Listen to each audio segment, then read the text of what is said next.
तो तेरे पास यदि जो है वही तो हमें दोगे ना। अर्थात हमारे पास है,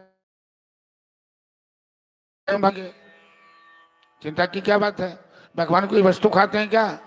भगवान ने मिठाई खाते हैं, नहीं कुछ खाते उनके। मधुमंगल का हाथ पकड़ के कन्हैया मुंह चाटने लगे। ब्रह्मा जी ने बुद्धि लगा दी। कैसा भगवान है ये, ग्वाला का मुंह।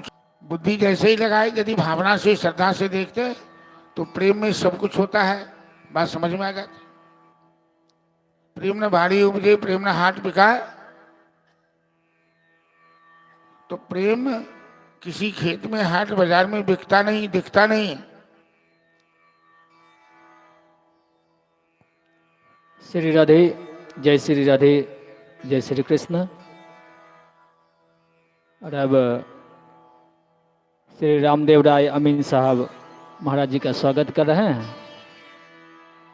उसके बाद पुनः हम लोग महाराज जी के मुखारबिंद से अमृतमय वाणियों का रसास्वादन करेंगे। जोरदार तालियों से स्वागत करेंगे। प्रेम से बांके बिहारी लाल की जय, राधा रानी की जय, दुर्गा महारानी की जय, श्यावर रामचंद्र की जय, वीर बजरंगबली की जय, मैया जानकी की जय, व्यास भगवान की जय, श्रीमद् भागवत कथा पुराण की जय, ब्रह्म बाबा की जय। हर हर महादेव। महाराज जी का स्वागत किया गया श्री रामदेव राय अमीन साहब जी के द्वारा। और अब पुनः अमृतमय वाणियों का रसास्वादन करते हैं। श्री राधे, जय श्री राधे, जय श्री कृष्ण। तो ब्रह्मा जी ने सोचा कि शास्त्रों में तो वर्णन है कि यदुवंश में भगवान का अवतार हुआ है, ये तो कोई साधारण ग्वाला लगता है, तो इसका स्पष्टीकरण कैसे होगा। तो ब्रह्मा जी अब यहाँ सामर्थ्य लगाना शुरू कर दिए। भगवान को जानने के लिए न बुद्धि लगाने की जरूरत है, न ही सामर्थ्य से उन्हें जाना जा सकता है। उन्होंने ग्वाल बाल गाय बछड़े सबको छिपा दिया अपने योग बल से। पहाड़ की कंदरा में कहीं छिपा दिया।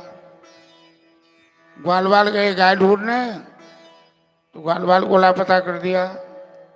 गायें चल रही थी तो गाय को लापता कर दिया। कन्हैया ने आंखें खोलकर देखा, एक भी गाय नहीं, एक भी ग्वाल बाल नहीं, एक भी बछड़े नहीं। कन्हैया समझ गए कि ब्रह्मा जी की बुद्धि सठिया गई है। तो उन्होंने अपने संकल्प से जितनी गायें थी, जितने ग्वाल बाल थे, जितने बछड़े थे, जो जितने जिस रूप में थे उस रूप में प्रकट कर दिए और लीला शुरू कर दी। इस तरह से श्रीमद् भागवत में इस प्रसंग में वेणुगीत की चर्चा आती है। और भगवान ये लीला इसलिए किए हैं कि गोलोक से जितने भी ब्रजमंडल में आए हैं, पूर्व जन्म में बहुत सी तपस्या करके, पुण्य अर्जित करके, पुण्य संचित करके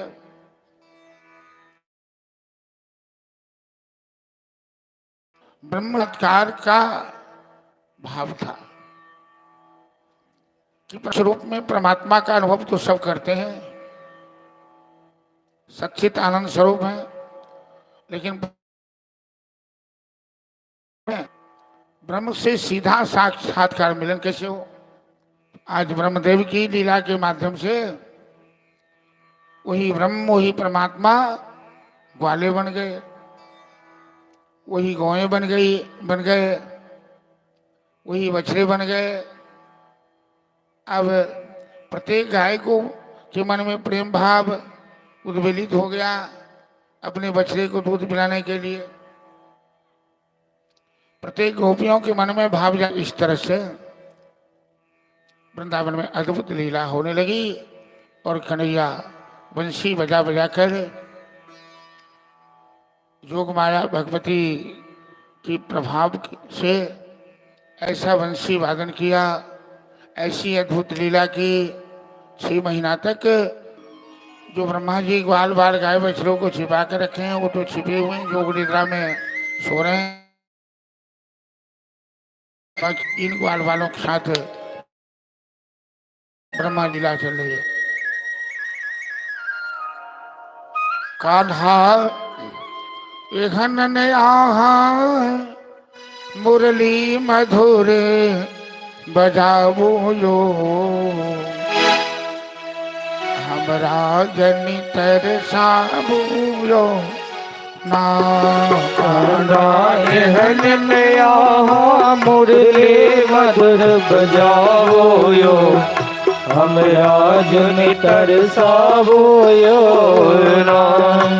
कान्हा एहन आहा मुरली बजाबो यो ना। कान्हा एहन आहा मुरली मधुर बजाओ यो, हमरा जनि तरसाबो यो ना।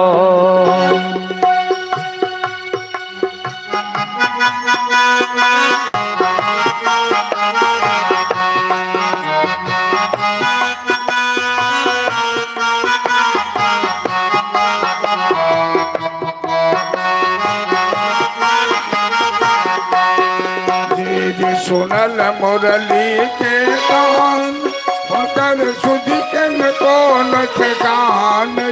जे सुनल मुरली के तान ओकर सुध के न कोन हुनकर सुधि के न कौन ठेकान। जे सुनल मुरली के सुधि के न कौन। वृंदावन में आवन रास रचाबू यो, राजो निकर बाबू यो ना। कान्हा वृंदावन में आवन रास रचाबो यो, हमरा जनि तरसाबो यो ना। कान्हा मुरली मधुर बजाबो यो, हमरा जनि तरसाबो यो ना। कान्हा एहन आहा मुरली मधुर बजाबो यो, हमरा जनि तरसाबो यो ना।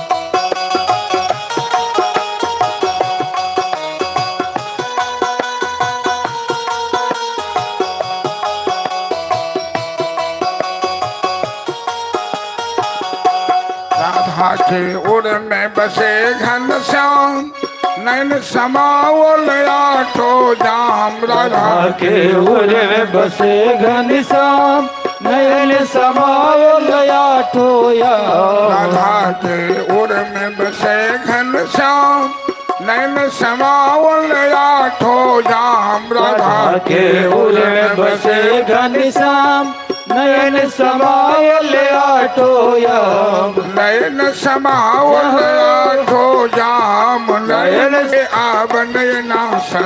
तो कान्हा बाल बाल के आवने न सतावो यो, तरसावो यो ना। कान्हा एहन आहा मुरली मधुर बजा बोलो, हमरा जोनि कर पाबो यो ना। कान्हा एहन आहा मुरली मधुर बजावो यो, हमरा जनि तरसावो यो ना। हमरा जोनि जय जय श्री राधे। Hello hello. जब सभी रूपों में आपको प्रकट कर दिया ब्रह्मा जी का मोह भंग करने के लिए, ग्वाला ही बन गए, गाय बछड़े भी वही बन गए। तो ब्रजमंडल में प्रेम का ऐसा उन्माद उद्वेलित हो गया, कहीं किसी को किसी काम में मन ही नहीं लगता। इसी को कहते हैं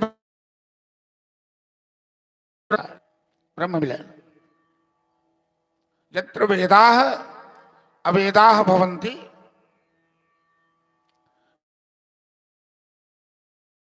उससे व्यवहार शून्य हो जाता है। कभी कभी प्रेम के जगत में प्रेमाधिक्य होने के कारण व्यवहार शून्यता आ जाती है। करना है, न किंचित सोचती न किंचित वांछति। नारद जी ने भक्ति सूत्र में लिखा है कि सा भक्ति परम प्रेम स्वरूपा च जल लब्ध्वा पुमान् अमृतो भवति तृप्तो भवति यद ज्ञात्वा न किंचित सोचति न किंचित वांछति। नारद भक्ति सूत्र में। तो जब जीव और ब्रह्म का ब्रह्म साक्षात्कार होता है, भक्त भगवान का मिलन होता है, जीवात्मा परमात्मा का मिलन होता है, वहां संसार नहीं रह जाए, न कोई ऊंचा है न कोई नीचा है। प्रेम की बात जब हृदय में आती है, सब कुछ समान एकमात्र परमात्मा दर्शन ही रह जाता है।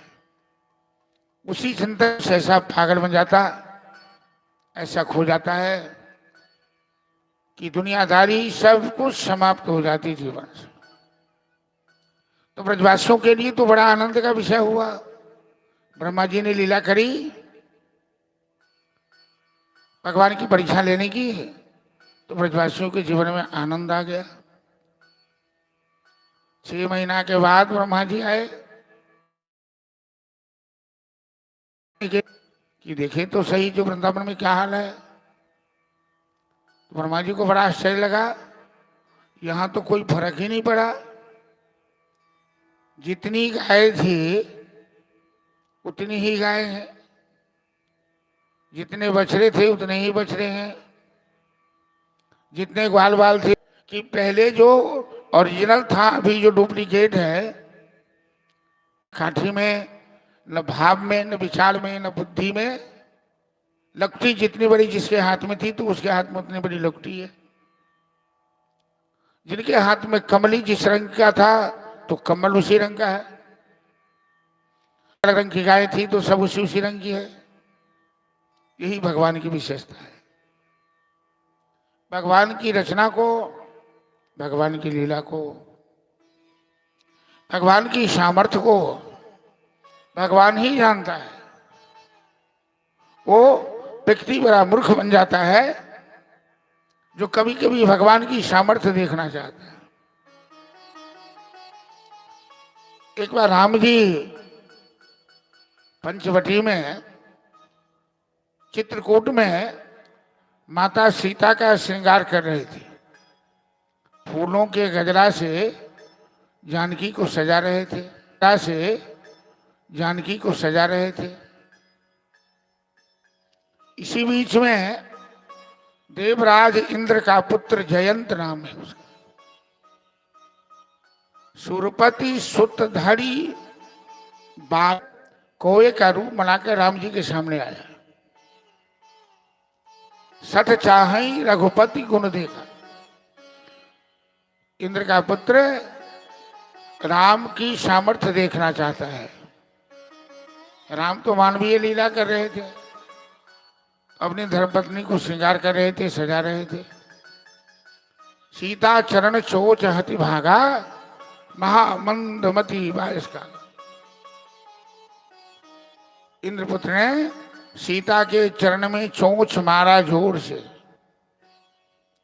चला रुधिर रघुनायक जाना।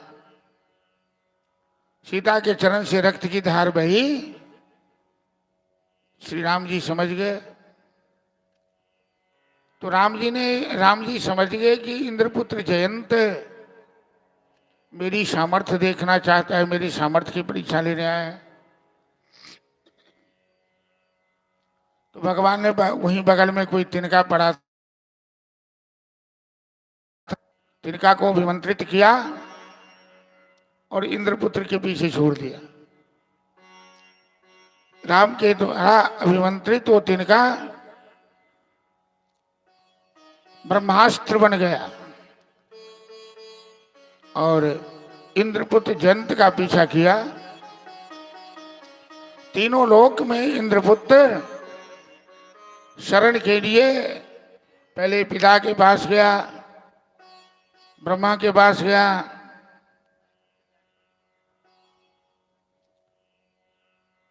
महादेव के पास गया।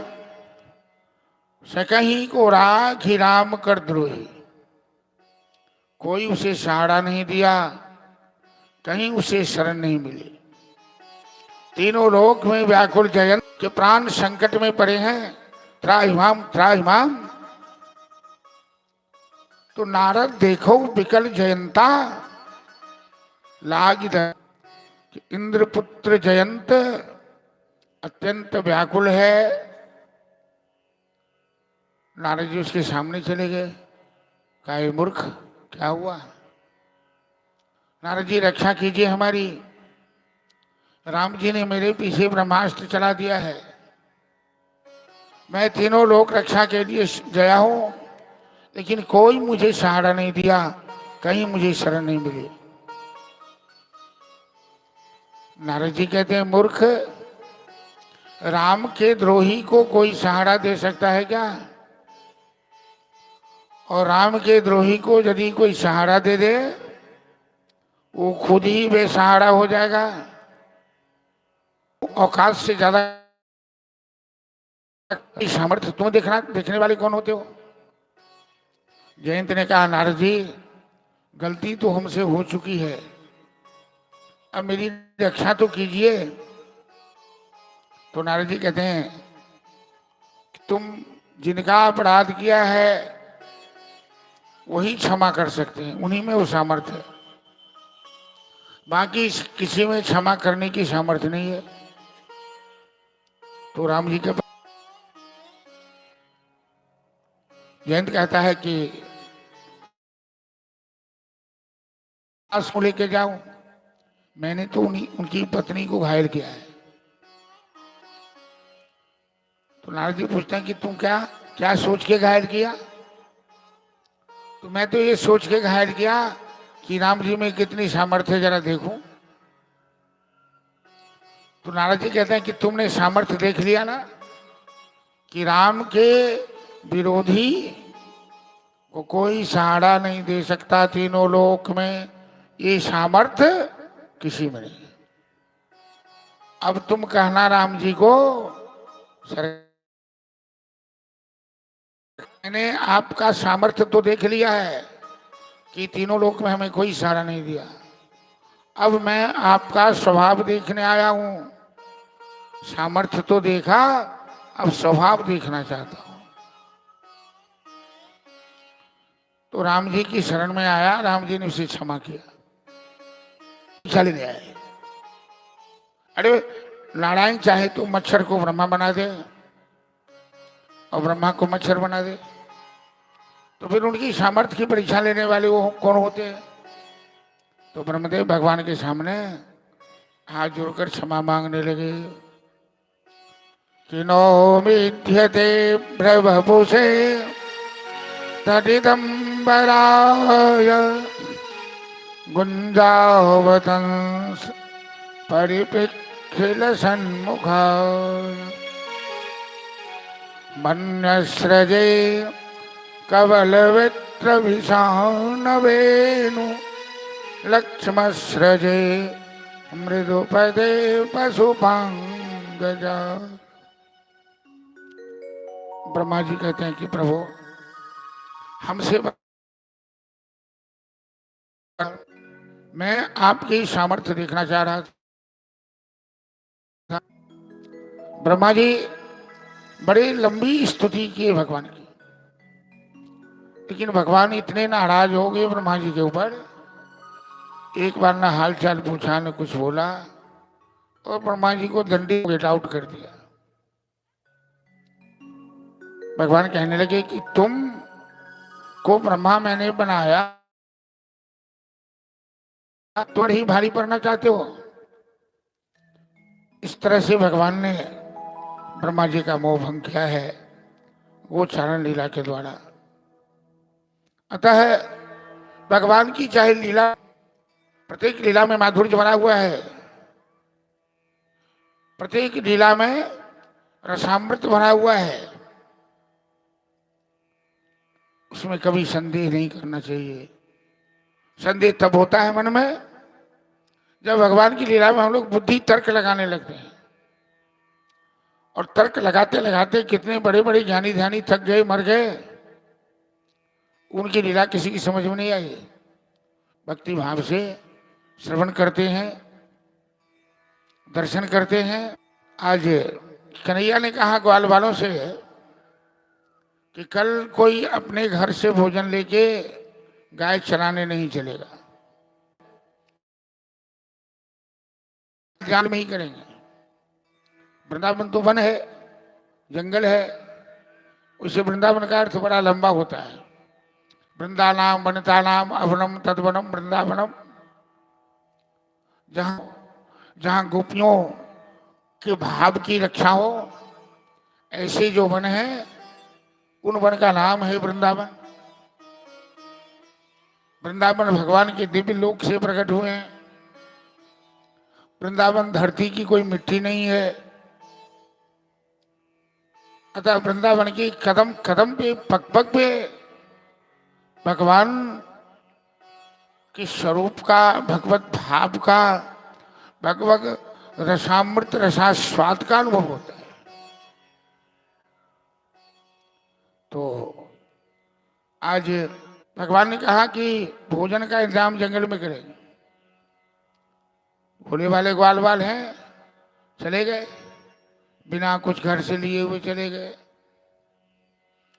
दिन के 12 बजे तो ग्वाल वाल सब करने लगा, कन्हैया अरे हमारे पेट में चूहे कूद रहे हैं, कहाँ है भोजन का इंतजाम, कुछ करो तो सही।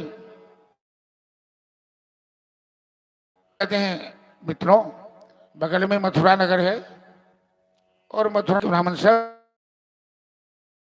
ये कहें तुम लोग जाओ, समर्पण करते हैं, अन्नदान करते हैं, भोजन दान करते हैं, तो तुम जाओ उन ब्राह्मणों से मिलो, भोजन मांग के कर लेना और हमारे लिए भी लेते आना। बोले वाले सभी को हलवाल चले गए मथुरा यज्ञशाला में। ये ब्राह्मण लोग यज्ञशाला में बैठे हुए यज्ञ कर रहे थे। हे विप्रवृंद, हे विद्वद्वृंद, हम ब्रजवासी हैं, हमें आपके पास भोजन के लिए भेजा है, आप हमें भोजन दीजिए, हम भूखे प्यासे हैं। कर्मकांड करने वाले यदि विनम्र न हो, यज्ञ करने वाला आदमी विनम्र न हो, तो क्या यज्ञ कोई दिखावा है क्या? यज्ञ करना कोई नाटक है क्या? ये ब्राह्मण लोग ऐसे क्रूर व्यवहार इनके साथ दिखाया। अरे ग्वाला, तुम्हारी हिम्मत कैसे हुई यज्ञशाला में आने की? कन्हैया भूखा है, कन्हैया भूखा है। कौन है कन्हैया? भटकार कर भगा दिया। बेचारे भोले भाले ग्वाल वाल चरवाहे सब मायूस होकर चले आए। कन्हैया कन्हैया जानते थे कि इनके साथ यही होने वाला है। कन्हैया हंसने लगे। ग्वाल वाल कहता है कन्हैया, तू तो बड़ा धूर्त है रे, हमें राक्षस के पास भेज दिया, मुस्कुरा रहा है ऊपर से। कहा मैं तो ब्राह्मण के पास भेजा था ना। अरे वो ब्राह्मण क्या रहेंगे, वो ब्रह्म राक्षस हैं।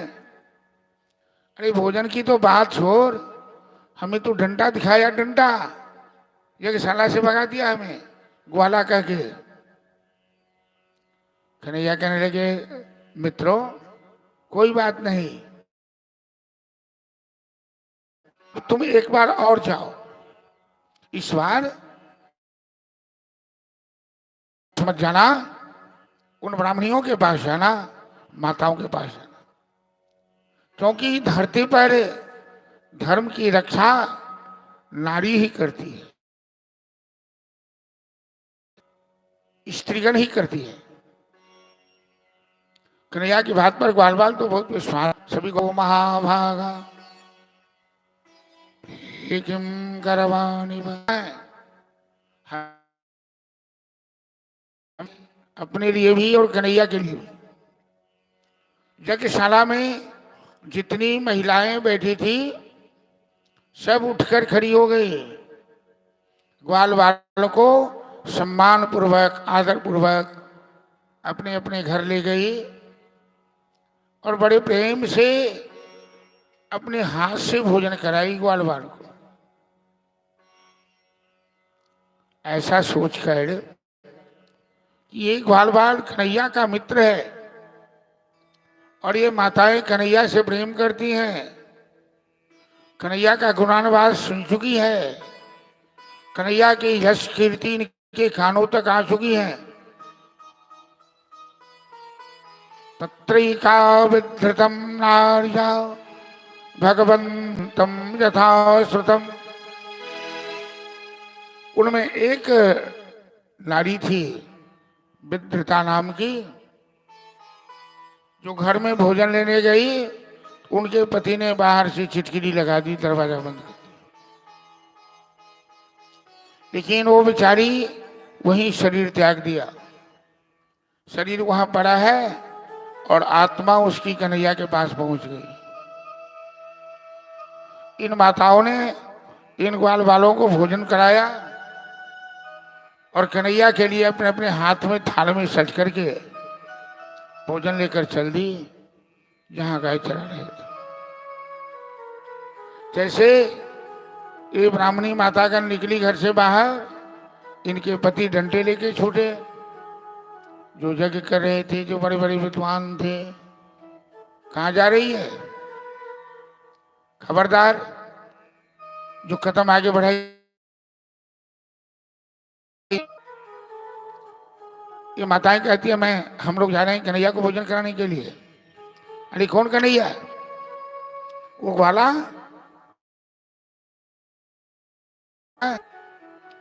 कोई नहीं जा सकती है। लेकिन इन माताओं पर भगवान की कृपा हो चुकी थी।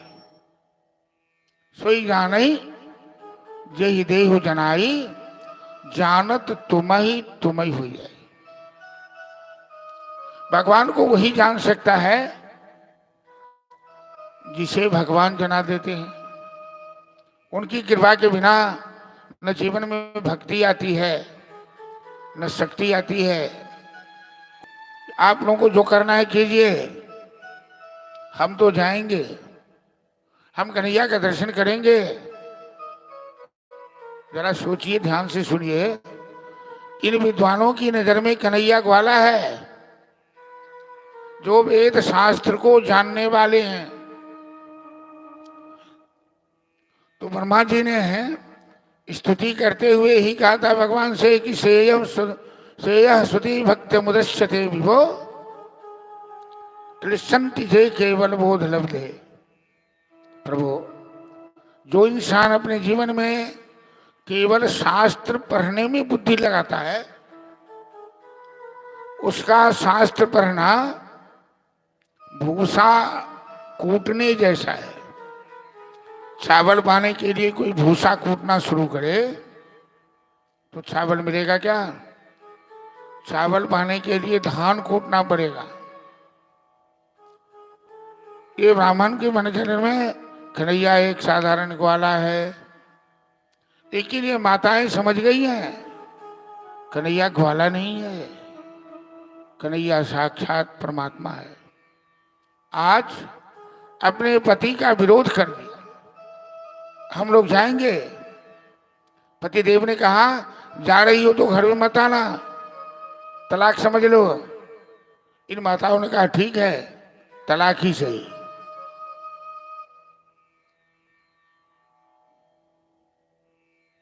तेरे कारण सब जग छोड़ा, तुमसे नाता जोड़ा। बिना सांसारिक विषयों को ठुकराए भगवान नहीं मिलते। इन माताओं ने अपने पतियों को ठुकरा दिया। ठुकराया तो कोई गलत किया क्या?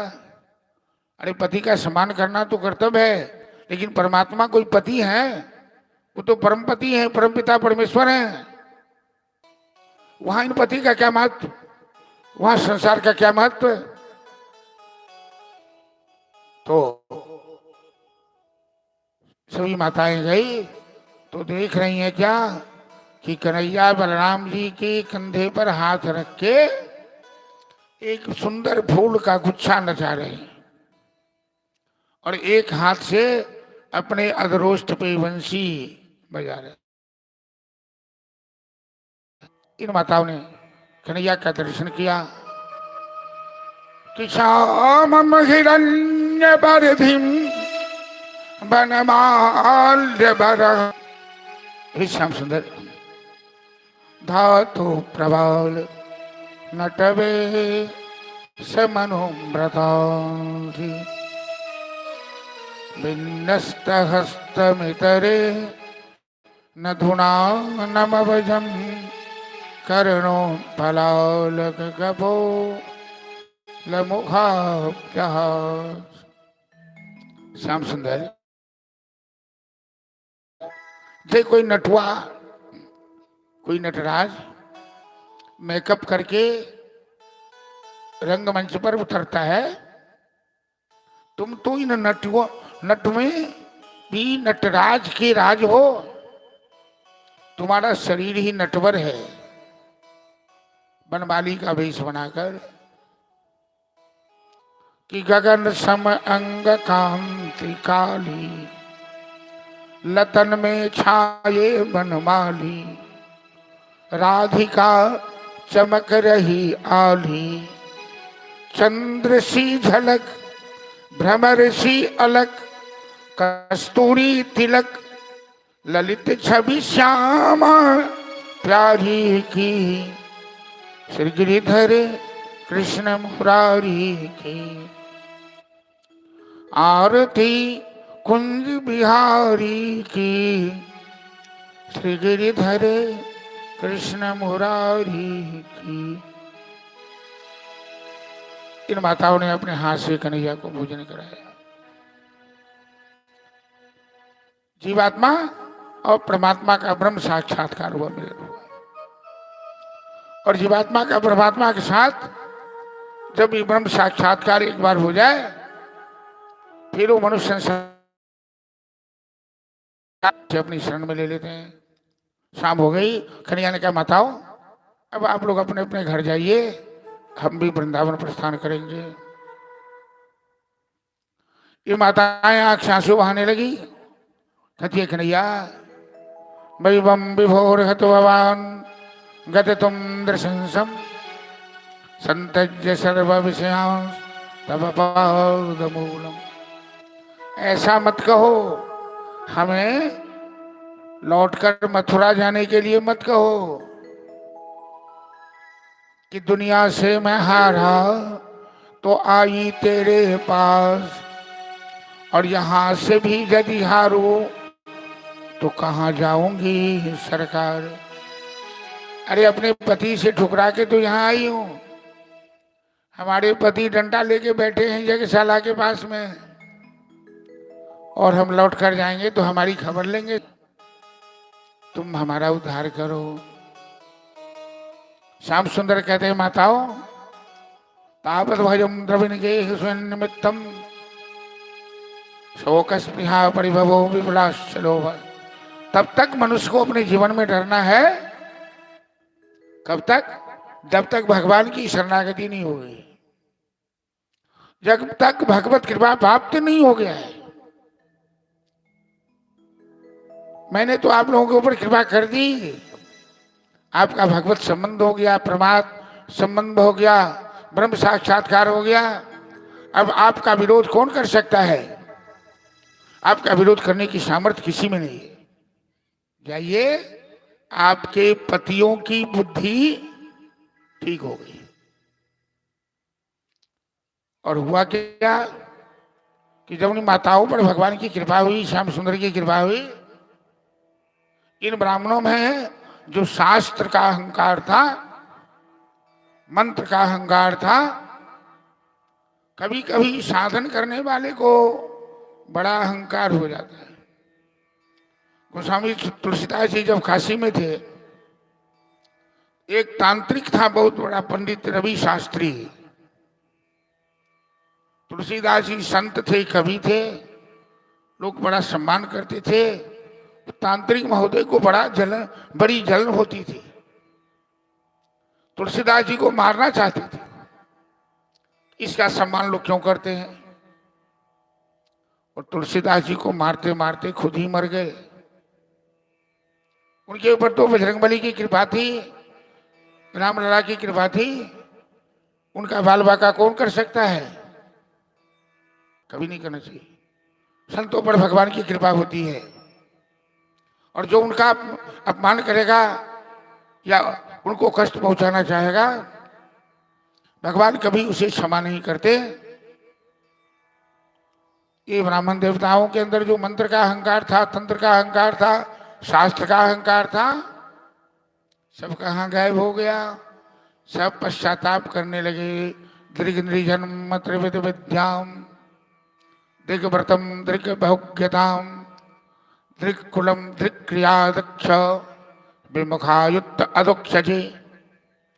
अपने को धिकार करने लगा। ये ब्राह्मण सब धिकारने लगे, मैं जाति में ब्राह्मण हूं, धिकार है। ब्राह्मण सबसे ऊंचा जात होता है, धिकार है।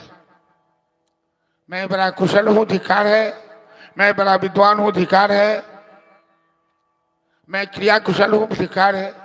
मतलब जीवन के प्रत्येक व्यवहार को धिक्कार है, जीवन को धिक्कार है, शास्त्र को धिक्कार है, ज्ञान को धिक्कार है।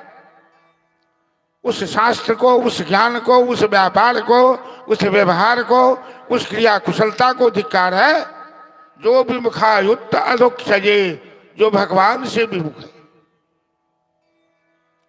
अर्थात आपके जीवन में भगवान के प्रति यदि समर्पण है, जीवन समर्पित हो, व्यापार समर्पित हो, बुद्धि समर्पित हो, और अमीन साहब से कहूंगा कि आपकी अमानत भी भगवान के चरणों में समर्पित हो जाए, तो आपका भी कल्याण और दूसरों का भी कल्याण। जीवन का हर कुछ भगवान के चरणों में समर्पित हो। इन ब्राह्मणों ने कहा, हमें धिक्कार है, हमारी पत्नियां जो पढ़ी लिखी नहीं थी, हम तो जिंदगी भर वेद शास्त्र पढ़े, लेकिन वेद शास्त्र पढ़ के भी हम भगवान को नहीं पहचान पाए। जो बगल में आए हुए थे, हमने उन्हें ग्वाला समझ लिया, और हमारी पत्नियां ने उस ब्रह्म का साक्षात्कार किया। तो जब ही सभी ब्राह्मणी लौट के घर आई, उनके पतिदेव जो पहले डंडा लेके बैठे थे, अब उनके हाथ में डंडा नहीं, उनके हाथ में फूल की माला है। और अपनी पत्नियों के गले में सबने माला डाली और सबने नमस्कार किया। कहा, देवियां तुम धन्य हो, तुम ब्रह्म को पहचान पाई बिना शास्त्र पढ़े ही, और हम शास्त्र पढ़ के भी परमात्मा को नहीं जान पाए। इसलिए भगवान को जानने के लिए बुद्धि नहीं, तर्क नहीं, सामर्थ्य नहीं, भाव चाहिए, श्रद्धा चाहिए, प्रेम चाहिए। इस तरह से भगवान मथुरा के कर्मकांडी ब्राह्मणों का भी मोह भंग किया, ब्रह्मा जी का मोह भंग। अद्भुत लीला, अद्भुत खेल, सखन संग खेल। अब भगवान एक लीला करना चाहते हैं, ब्रज रज का महत्व बढ़ाना चाहते हैं। ब्रज रज, रज मतलब धूल, कण, वृंदावन की मिट्टी। तो वृंदावन की मिट्टी को मिट्टी नहीं कहते हैं, वो ब्रजरज है, यानी मुक्ति की मुक्ति दिलाई, तो कन्हैया आज गाय चराने गए और एक ढीला कर दिया बीच में। क्या लीला कर दिया? मिट्टी का ढेला खा लिया। ग्वाल वालों ने देखा, कहा ए कन्हैया, ए कनुमा, तेरे घर में तो दही की कोई कमी नहीं है, रे बेशर्म कहीं का, तू मिट्टी खाता है, मिट्टी का ढेला खाता है। अच्छा, आज यशोदा से शिकायत करता हूं और तुझे पिटाई लगेगी। तो ग्वाल वाल चला आया। ग्वाल वाल को तो पक्का सबूत मिल गया। कहे मैया, ए यशोदा मैया, अरे सुन, तेरे लाला ने मिट्टी खाई है, तेरे लाला ने मिट्टी का ढेला खाई है। अरे यशोदा कहती है, लल्ला तेने मिट्टी खाई क्या? तेने मिट्टी खाई क्या? कन्हैया कहता है, मैया मैंने मिट्टी नहीं खाई। बड़ा सुंदर लीला है भगवान की, जरा ध्यान से सुनिएगा। आप लोग इसी तरह शांति से सुनेंगे तो मैं कथा कहूंगा। कथा तो श्रोता को सुनाई जाती है। ये भी परवाह मत कीजिए कि बहुत भीड़ नहीं है, पंडाल खाली है। ऐसा होता है आजकल, कचरे पट्टी की भीड़ बहुत लग जाती है, लेकिन कथा सुनने वाले नहीं होते हैं। सुनने वाले बहुत कम लोग होते हैं। तो यशोदा कहती है, तूने मिट्टी खाई? कन्हैया कहता ना, मैंने मिट्टी नहीं खाई। नाहं भक्षितवानम्ब सर्वे मिथ्याभिशंसिनः। अब अद्भुत बात है कि अभी अभी ग्वाल बाल ने देखा कि इतना सा मिट्टी का ढेला खाया। अभी हो सकता है कन्हैया के मुंह में मिट्टी हो। और माँ को कहता है कि ना हम भक्षितवानम्ब, माँ मैंने मिट्टी नहीं खाई। ये सारे के सारे ग्वाल बाल करें तो कन्हैया कहते हैं दो टोक में कि सर्वे मिथ्याभिवादिन, सब झूठ बोल रहा है। अब यहां तो फंस गया, अच्छी तरह समस्या फंस गई। कन्हैया मिट्टी खाई? कहता नहीं खाओ। ग्वाल बाल कहता तू मुंह खोलवा के देख, इसके मुंह में मिट्टी है। अब यशोदा के तुरंत हाथ में साठी ले लेती है, छड़ी ले लेती है। छड़ी को ब्रजभाषा में साठी कहते हैं, जिसको हम लोग मैथिली भाषा में सटका कहते हैं, सटका। अब ब्रजभाषा में सटका फटका अलग चीज है। तो साठी ले ली। ग्वाल बाल कहता मैया तेरा लल्ला झूठा है, ये चोर भी है, झूठ भी बोलता है, कैसे मुंह खोलेगा, इसके मुंह में अभी मिट्टी निकलेगी। हाथ में साठी लेगी। यशोदा कहती है लल्ला तू मुंह खोल। कन्हैया मुस्कुराने लगा। माँ मुंह मत खुलवा हमसे, मुंह मत खुलवा। अरे क्या बोलता है, मुंह मत खुलवा? मतलब मैथिली में कैसे है, हमरा से मुंह नहीं खुलवाओ कि मुंह खोलब तो उकट पुकट के राख दे। यशोदा कहती है तू मुंह खोलेगा तो क्या करेगा? अरे मैं क्या करूंगा, तू पड़ जाएगी चक्कर में। क्योंकि भगवान जब तक मुख बंद रखे हैं तभी तक सब कुछ ठीक है। अब मुंह खोल दिया तो सारा ब्रह्मांड तुझे मुंह के अंदर दिखाई देगा। अब तू मेरी मां नहीं रह जाएगी, तू तो श्मशान घाट चली जाएगी मेरा विराट रूप देकर। इसलिए मैया मुंह मत खुलवा। चलिए ग्वाल बाल शिकायत कर रहा है और कन्हैया अपनी गलती पर पर्दा दे रहे हैं। और कन्हैया गलती करता नहीं, मिट्टी तो बाहर है नहीं, मिट्टी तो कन्हैया के अंदर है, लेकिन बाहर से भी मिट्टी खाया। दोनों बातें सत्य है। भजन के माध्यम से श्रवण कीजिए कि तेरे लाला ने माटी खाई, यशोदा सुनवाई। भक्तों का सुंदर भाव है, भजन के माध्यम से श्रवण कीजिए। हेलो हेलो हेलो, टोन बढ़ाओ।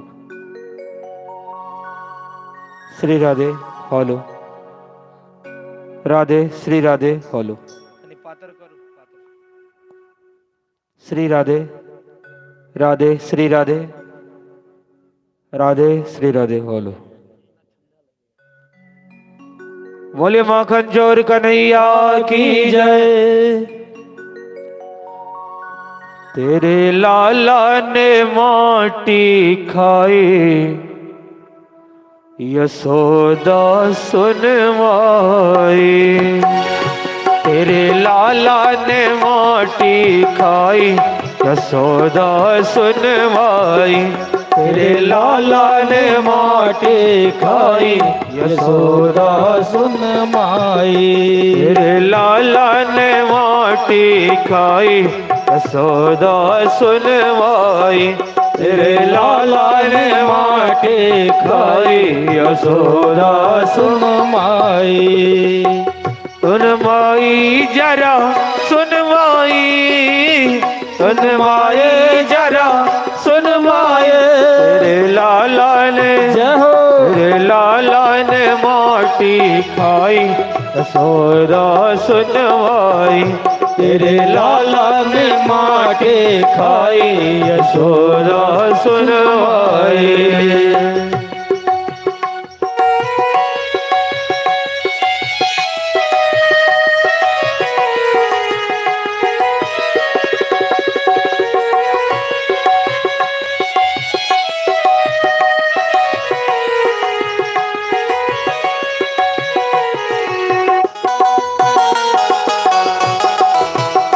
जय हो।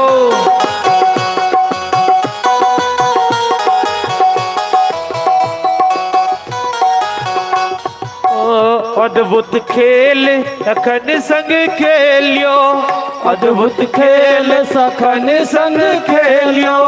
छोटो सो माटी कोड़ेलो, छोटो सो माटी को ढेलो। तुरत श्याम ने मुख में मेलो, तुरत सामने मुख में मेलो। होया में गटक गटक गटकाई यशोदा सुनवाई।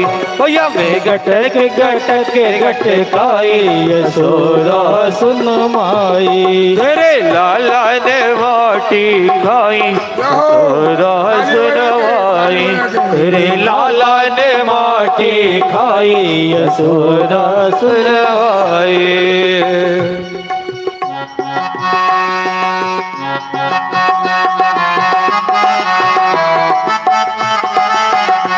जय हो।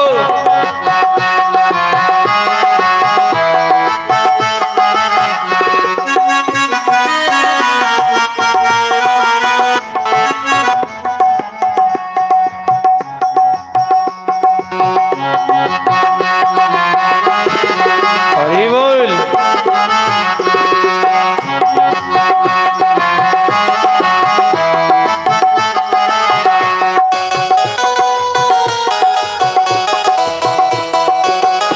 जय हो।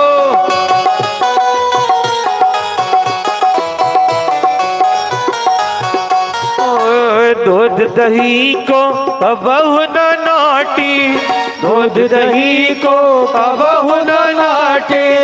क्यों लाला तेने खाई माटी, क्यों लाला तेने खाई माटी।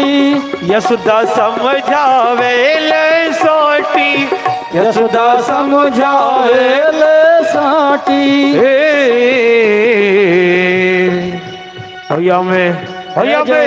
भैया मैंने के दया नहीं आई यशोदा सुनवाई। भैया मैंने के दया नहीं आई यशोदा सुनवाई। तेरे लाला ने माटी खाई यशोदा सुनवाई। तेरे लाला ने माटी खाई यशोदा सुनवाई।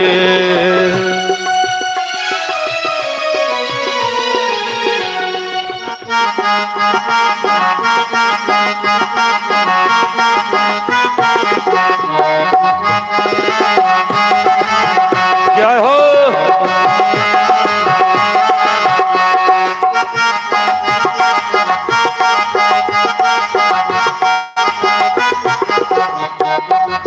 हरि बोल।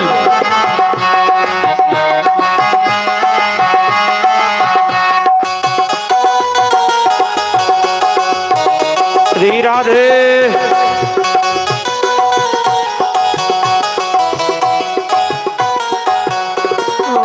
मोहन को मुखरो परवायो, मोहन को मुखरो तीन लोकियों में दर्शन पायो, तीन लोकियों में दर्शन पायो, तब विश्वास यशोदा ही आयो, तब विश्वास यशोदा ही आयो। हो ये तो जय हो। ये तो पूरन ब्रह्म कन्हई यशोदा सुनवाई, हो ये तो पूरन ब्रह्म कन्हई यशोदा सुन माई। तेरे लाला ने माटी खाई यशोदा सुनवाई, तेरे लाला ने माटी खाई यशोदा सुन माई। सुन माई जरा सुन माई, सुन माई जरा सुन माए। तेरे लाला ने माटी खाई यशोदा सुनवाई, तेरे लाला ने माटी खाई यशोदा सुन माई। तेरे लाला ने माटी खाई यशोदा सुनवाई, तेरे लाला ने माटी खाई यशोदा सुनवाई। जय जय श्री राम।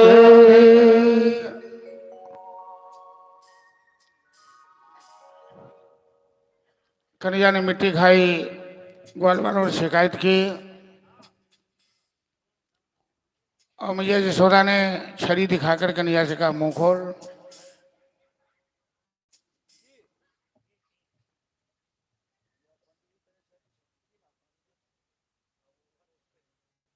और डर कर कन्हैया ने मुंह खोला। माँ के हाथ में छड़ी देकर, सांठी देकर तो मोहन को मुखरो फरवायो, तीन लोक या में दर्शन पायो। यशोदा ने कन्हैया के मुंह में झांक के देखा, तीनों लोक समाये हुए।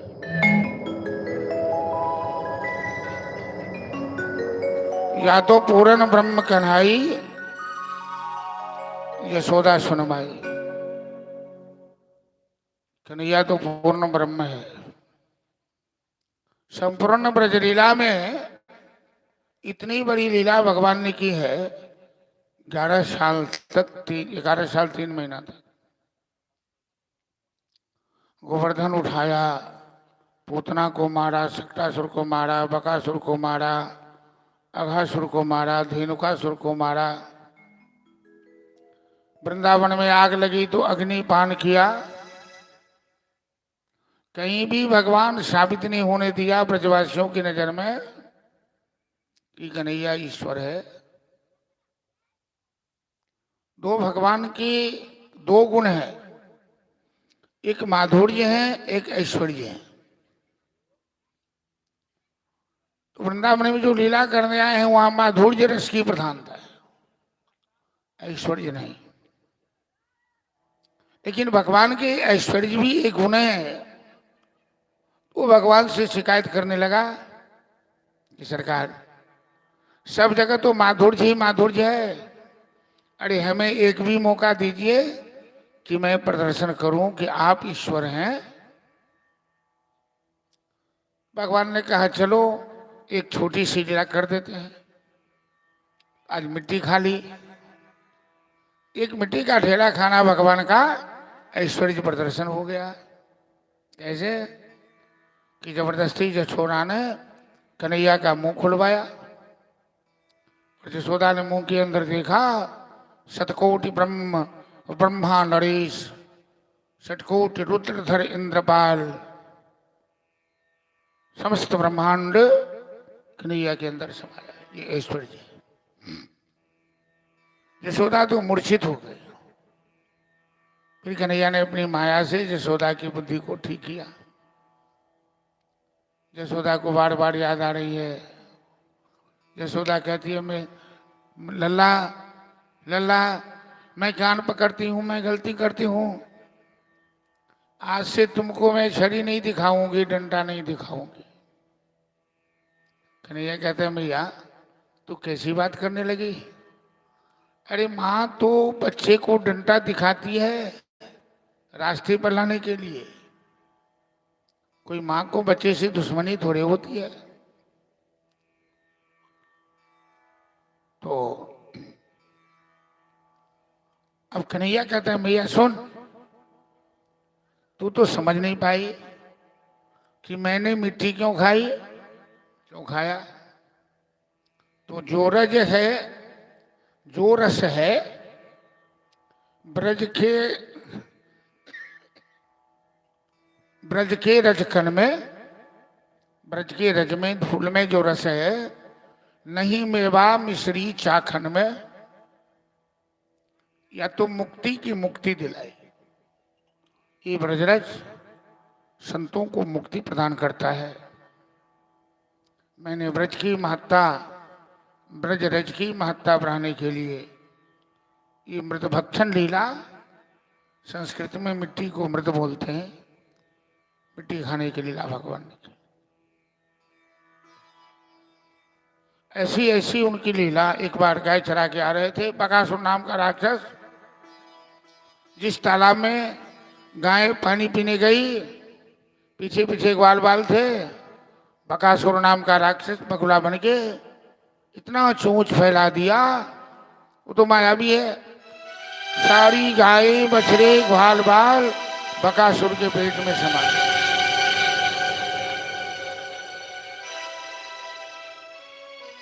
फिर भी बकासुर का चोंच फैला हुआ है। बकासुर टकटकी लगा के देख रहा है कन्हैया की इन ग्वालाओं के जो नेता हैं उसको मारना है पहले। नेता मरा तो सब मर गया, कन्हैया तो सबसे पीछे है। कन्हैया तो समझ रहे हैं, जब सभी अंदर चले गए तो पीछे से कन्हैया गया। अब बकासुर जैसे चोंच नीचे करना चाहता है, भगवान ने अपना रूप बढ़ाया, एक हाथ से चोंच का ऊपर भाग और एक हाथ से चोंच को नीचे, और उसका चोंच फाड़कर बकासुर का अंत किया भगवान। जैसे पहाड़ की गुफा में सब समा गया हो, सभी ग्वाल बाल निकले। इन ग्वाल बाल की बुद्धि तो देखिए जरा, इतनी बड़ी बड़ी घटनाएं घटती है, इनकी समझ में कुछ आता नहीं। ये इसे बहुत आसानी से ले रहा है। बकासुर सबको निकल गया, ग्वाल बाल के लिए खिलौना हो गया। क्यों? क्योंकि ये ग्वाल बाल कन्हैया के साथ हैं, इनके मन में भय नाम की तो कोई चीज ही नहीं। ऐसे ही एक दिन अघासुर नाम का राक्षस था, अजगर का भेष धारण करके जिस रास्ते से आ रहे थे सब उसी पर लेट गया, सबको निकल गया। भगवान ने अघासुर का पेट फाड़ कर भी उसका भी संहार किया। वृंदावन में एक ताल का वन था, पके पके ताल वहां सर रहे थे, लेकिन धेनुकासुर नाम का राक्षस है जो उस बाग में, उस बगीचा में किसी को जाने नहीं देता। जो जाता है उसे मार डालता है। तो कन्हैया ने कहा बलदाऊ भैया आज हम लोग तालक वन में चलेंगे। पहरेदारों ने रोका, अरे जाओगे, जिंदा नहीं आओगे, वो बड़ा बलवान है वो राक्षस, इस वन में जो जाता है वो वापस नहीं आता है। बलराम जी ने कहा चाचा देख लेंगे, चलो। ताल वन में गए, गायें चरने लगी और ये सब खेल खेलने लगे। धेनुकासुर ने देखा इन ग्वालाओं की ये मजाल, ये तालक वन में प्रवेश कर गए हैं, ये तो मेरा क्षेत्र है, मेरी सीमा है।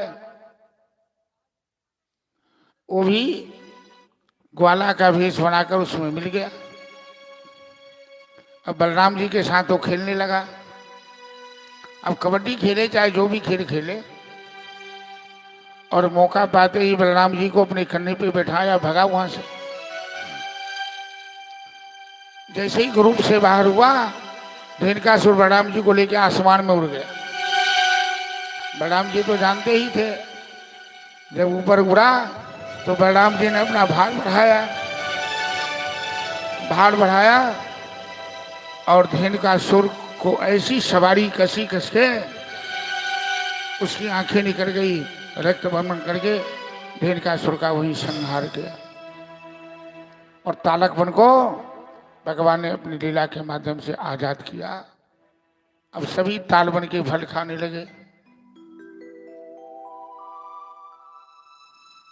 उबाहो कृष्णो श्रीमान श्रीदामानां परावजितः वृषभो भद्रसेनस्थो प्रलंबो रोहिणी सुतम।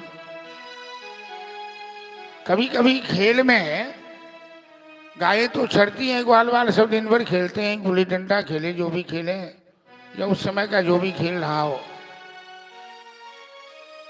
तो खेल खेलते हैं। जो हारने वाला जीतने वाले को कंधे पे बैठा के ले जाते हैं, जो नियत जगह है वहां पर ले जाते हैं।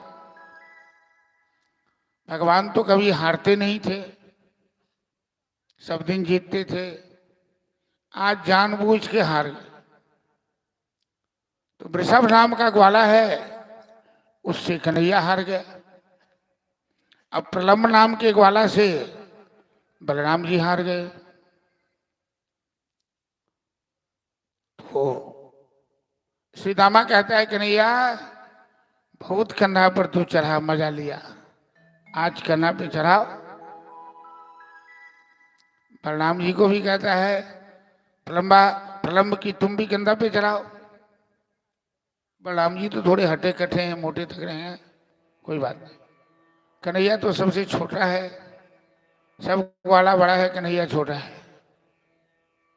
कन्हैया कहने लगा यार तुम तो इतने बड़े मोटे तगड़े हो, मैं तो छोटा हूं, मैं तुम्हें कैसे उठा सकता हूं?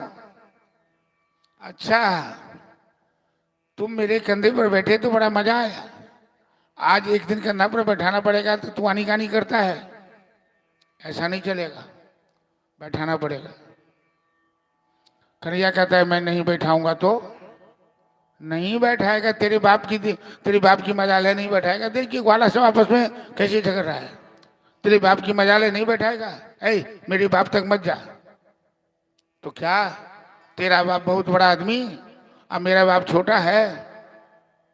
महाकवि सूरदास जी बड़ा सुंदर पद लिखे हैं कि खेलन में कोई काहे को गुसैया। ग्वाल बाल कहता है कि खेल में न कोई बड़ा होता है, न कोई छोटा होता है, न कोई जात होती है, न कोई बात होती है। खेल में गुस्सा करने से क्या लाभ है? अरे हम तुम जात पात के एक ही, तुम भी ग्वाला हम भी ग्वाला, तो कहा भाई अधिकन दोई गैया, तेरे बाबा को कुछ गाय ज्यादा है अब मेरे बाबा को गाय कम है। इसका मतलब क्या कि तुम खेल के नियम को तोड़ेगा, तुम हारो तो हम कंधे पे बैठा है और हम जीते तो तुम हमें कंधे पे नहीं बैठाओ। कन्हैया ये नहीं चलेगा। अंत में क्या हुआ कि सारे ग्वाल वाले एक हो गए। बलराम जी तो चढ़ाने के लिए तैयार हुए, लेकिन कन्हैया चढ़ाने के लिए तैयार नहीं है। कन्हैया नटखट है, बदमाशी करना चाहता है। तो सारे ग्वाल वाले एक हो गए और कहने लगे ए कनुआ, आज तेरी ढिठाई नहीं चलेगी, या तो तू कंधे पे बैठा यानी तो हम अपनी मंडली से तेरा नाम कट्टिस कर दिए, खुट्टी कर दी। नाम कट्टिस को ब्रजभाषा में बोलते हैं खुट्टी करना, खुट्टी कर दी। चलो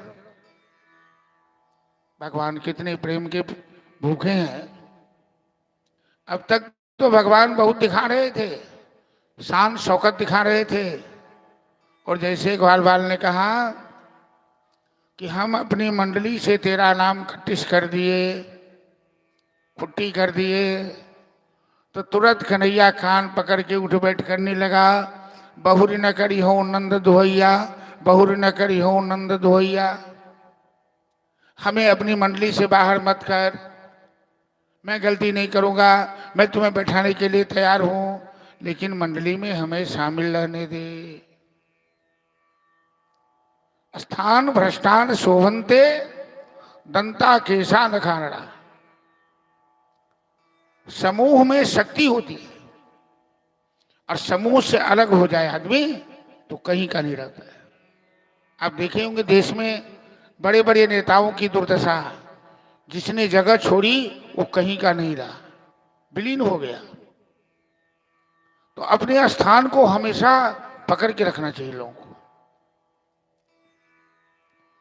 और जीवन में उदाहरण लीजिए कि हाथ में नख है, सर में बाल है। अब पक्षी की डाली पर, वृक्ष की डाली पर पक्षी घोंसला में बैठता है। जो पक्षी घोंसला छोड़ देता, दूसरे पक्षी उसे अपनी डाली पे नहीं आने देता है। जो बाल सर की शोभा बढ़ाता है, बाल यदि सर में है तो सर अच्छा लगता है, सुंदर लगता है, बाल श्रृंगार है। और बाल यदि मुड़ा दीजिए तो वही बाल अशुभ हो जाता है, अपशगुन हो जाता है। तो बाल की शोभा तब तक है जब तक वो सर पे है, और सर से अलग कर दिया बाल को, वो बाल फिर बेकार हो गया। नाखून की शोभा तब तक है जब तक वो हाथ में है, और हाथ से काट दीजिए वो नाखून को लोग फेंक देता है, वो अशुभ हो जाता है। इसी तरह स्थान भ्रष्ट व्यक्ति न शोभनते। दांत, दांत मुंह में है तो भोजन में सहायता करता है, और दांत टूट गया वो दांत लोग मिट्टी में गाड़ देता है। स्थान भ्रष्टान शोभनते दंता केशा नखानड़ा। तो ग्वाल वालों के साथ भगवान इस तरह से सुंदर खेल खेलते हैं। 84 कोष का ब्रजमंडल है, और उसी में नंदगांव है, उसी में बरसाने हैं। तो राधा रानी बरसाने की रहने वाली है, और राधा जी के पिता का नाम है वृषभानु, उनकी मां का नाम है कीर्ति। 3 कन्याएं, देव कन्याएं इस पृथ्वी पर आई। कीर्ति, सुनैना और मैना, तीनों के घर भगवती प्रकट हुई है। मैना के घर पार्वती, सुनैना के घर जानकी, और कीर्ति के घर राधा। राधा कृष्ण का प्रेम, यद्यप राधा का नाम श्रीमद् भागवत में नहीं लिया गया है, लेकिन राधा कृष्ण का प्रेम बड़ा ही अद्भुत प्रेम है। बराबर राधा कृष्ण का मिलन होता है, दोनों की जोड़ी है। कृष्ण से राधा अलग नहीं है, राधा से कृष्ण अलग नहीं है।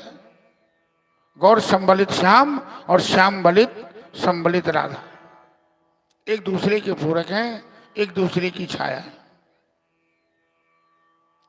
लेकिन मानवीय दृष्टि के दृष्टिकोण से वृषभानु की नजर में जो राधा कृष्ण का मिलन हो रहा है, या ग्वाल वालों के संग गोपियों का मिलन हो रहा है, इस सामाजिक मर्यादा के दृष्टिकोण से अच्छा नहीं हो रहा है। तो वृषभानु जी ने शिकंजा कसी, कहा कि नंद गांव वाला छोड़ा हमारे गांव में नहीं आ सकता है कन्हैया, बरसाने में दूसरे गांव का कोई पुरुष नहीं आ सकता। और कन्हैया राधा से मिले बिना रह नहीं सकते, तो कन्हैया रूप बदल बदल के राधा रानी से मिलने जाते हैं। कभी चूड़ी खरीद लेते हैं और मणिहारी का वेश बना लेते हैं। मणिहारी का वेश बनाया, श्याम चूड़ी बेचने आया। कभी गोदना गोदने वाले का वेश बना लेते हैं कि बन गए कृष्णचंद्र लीलहारिन गोदन मां गोदवाले जे माई। हाथ में लिख दे हलदर भैया, कान में लिखे कन्हाई। इस तरह से कन्हैया आवाज लगाते हैं, गुदना गुदाले गुदना गुदाले। कभी कभी लहंगा पहिरी भैले नारी, ब्रज मोहन मुरारी। कभी लहंगा पहन लेते हैं, कभी साड़ी पहन लेते हैं, कभी माथे पे चंगेरा ले लेते हैं, कभी कोई वस्तु खरीद के बेचने चले जाते हैं और बरसाने की गली गली में शोर लगाते हैं। भगवान इस तरह की अद्भुत लीला करते हैं। कन्हैया माता के सामने आज प्रस्ताव रख रहा है कि मैया मैं तो बड़ा हो गया हूं ना, अब कन्हैया जब भी कोई क्वेश्चन करे तो माँ का कान ठाड़ हो जाता है। यशोदा सावधान हो जाती है, कन्हैया कुछ कहने वाला है, ये कभी छोटी बात नहीं करता है। कन्हैया ने कहा मैया मैं तो बड़ा हो गया हूं ना। अरे क्या बात है लल्ला, तू तो अभी छोटा है, बड़ा कैसे? अरे मैया मैंने पुतना को मारा, बका, इतना बड़ा बड़ा काम किया, तो क्या अभी भी मैं छोटा हूं? यशोदा कहती है लल्ला तू कहना क्या चाहता है? मैं बताऊं? बता। कि मैया कर दे मेरो ब्याह, मंगाई दे दुल्हन घोरी सी। अरे मैया कर दे मेरो ब्याह, मंगाई दे दुल्हन घोरी सी। मैया मैं ब्याह करना चाहता हूँ, घोड़ी दुल्हनिया लाकर मेरा ब्याह करा दे। अरे कनवा तू खुद काला है, तुम्हारी दुल्हन घोड़ी चाहिए? अरे घोड़ी दुल्हन तुम्हें कौन पसंद करेगी? अरे मैया पसंद करेगी नहीं, पसंद कर चुकी है। अरे कौन है जरा नाम बता तो। अरे बरसाने की छोरी, ब्रजभानु की दुलारी, कीर्ति कुमारी राधा रानी। यशोदा कहती है चल हट, मैं ऐसी उसी लड़की से तेरी शादी न होने दूंगी। क्यों भैया? अरे आजकल की लड़कियां सब बड़ी स्टाइल वाली हो गई है, हमें स्टाइल वाली लड़की नहीं चाहिए, हमें ऐसी दुल्हन चाहिए, ऐसी बहू चाहिए जो घूंघट भी करे, सास ससुर की सेवा भी करे, भोजन भी बना के कराए। कि ऐसी दुल्हन ले आऊं घर में, कहेगी सासू माँ, दुल्हन कहेगी सासू माँ मेरा पाँव दुख रहा है, जरा पाँव दबा दीजिए, सासू माँ जरा चाय पिला दीजिए। ऐसा ऐसा चप्पल जूता पहन लेगी जो चलने में भी चल भी नहीं सकती है। घूंघट किसका नाम है? एगो गीत निकल रही बहुत दिन पहले, हम सब विद्यार्थी नहीं है कि चली गले घोघ वाला दुनिया, अहाँ तछी फूटल ढोलक, हम तछी फाटल हारमोनिया, चली गली घोघ वाला दुनिया। तो हमें ऐसी बहू चाहिए, ऐसी दुल्हन लाऊंगी जो घूंघट करे, मर्यादा का पालन करे और सास ससुर की सेवा करे। ऐसी दुल्हन लाओगी कि सब दिन कहेगी होटल से खाना मंगा के खा लीजिए, तो मेरे पास इतने पैसे नहीं है। चलिए माँ बेटे के बीच वार्ता चल रही है कि कन्हैया अपने ब्याह के लिए माँ से आग्रह करता है कि राधा रानी से मेरा ब्याह करा दे। बोले राधा रानी की जय। राधिका गोरी से विरज की छोरी से, मैया करा दो मेरो ब्याह। राधिका गोरी से विरज की छोरी से, मैया करा दो मेरो ब्याह। उम्र तेरी छोटी है, अजर तेरी खोटी है। उम्र तेरी छोटी है, अजर तेरी खोटी है। कैसे करा दो तेरो ब्याह राधिका गोरी से, रज की छोरी से, भैया करा दो तेरो ब्याह।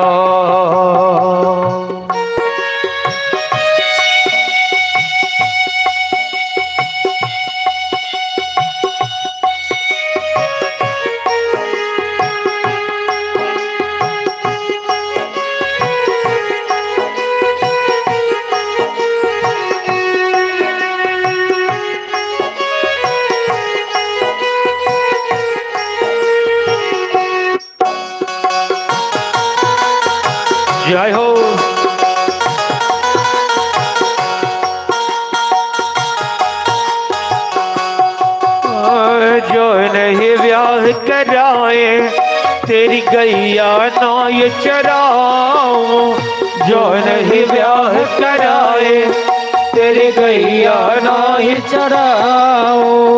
आज के बाद मेरी मैया तेरी दहली पर ना आओ, जो नहीं ब्याह कराए तेरी गैया ना ये चढ़ाओ। आएगा रे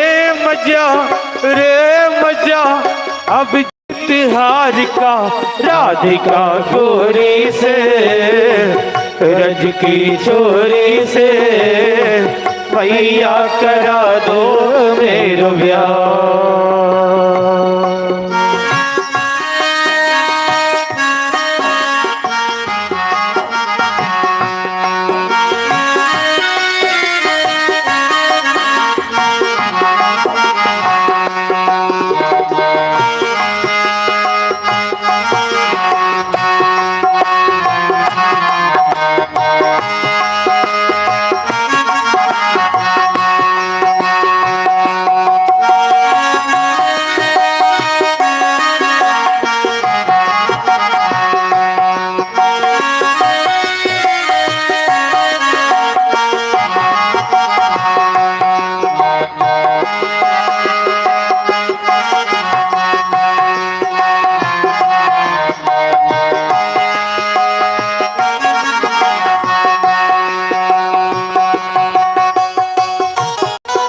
जय हो।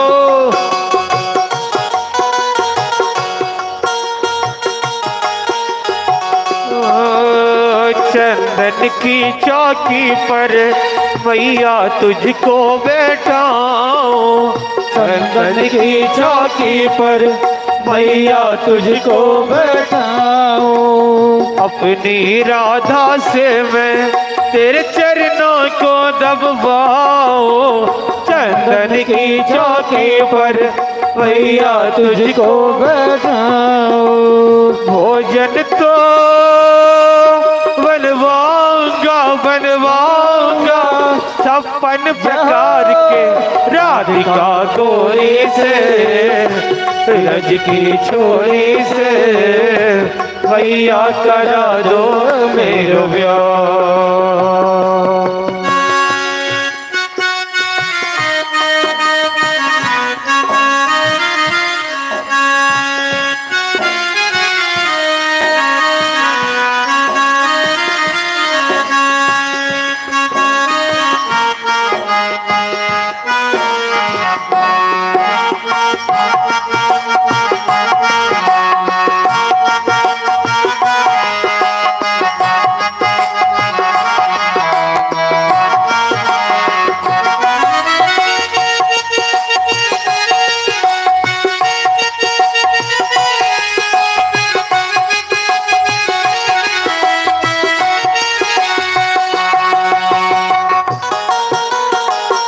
जय हो।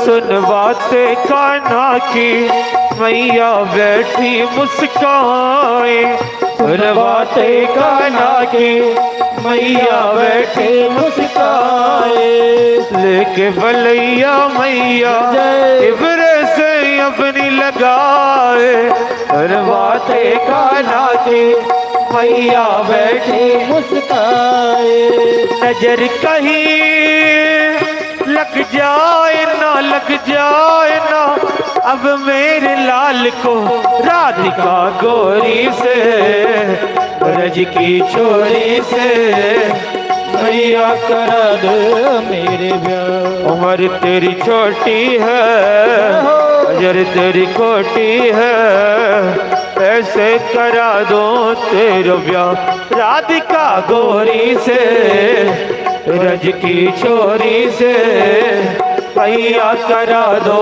मेरा ब्याह राधिका गोरी से, ब्रज की छोरी से भैया करा दो मेरो ब्याह, भैया करा दो मेरो ब्याह, भैया करा दो मेरो ब्याह। जय जय श्री राधे।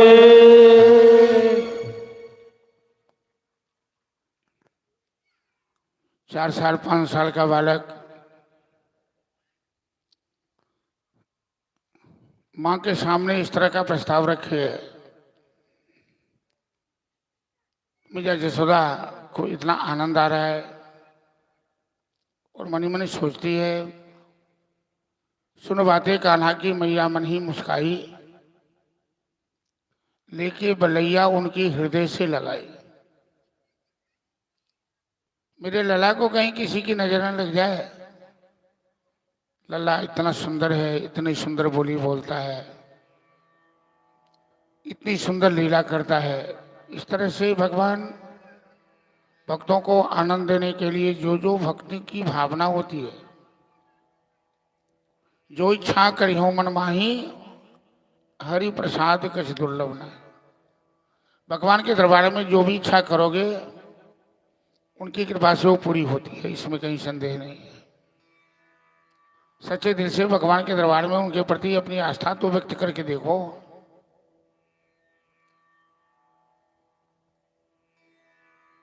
एक बार कन्हैया शाम के समय चंदा मामा को देखा। चंदा के साथ हम लोगों का क्या संबंध है? हम अपने बच्चों को खिलौना देते हैं चंदा मामा, बच्चों को कहते हैं चंदा मामा दूर के, बुआ पकाए गुड़ के, आप खाए थाली में, मुन्ना को दी प्याली में। ये चंदा लक्ष्मी जी का भाई है। समुद्र से चंद्रदेव भी निकले हैं और लक्ष्मी माता भी प्रकट हुई क्षीर सागर से, इसलिए लक्ष्मी जगत की माता है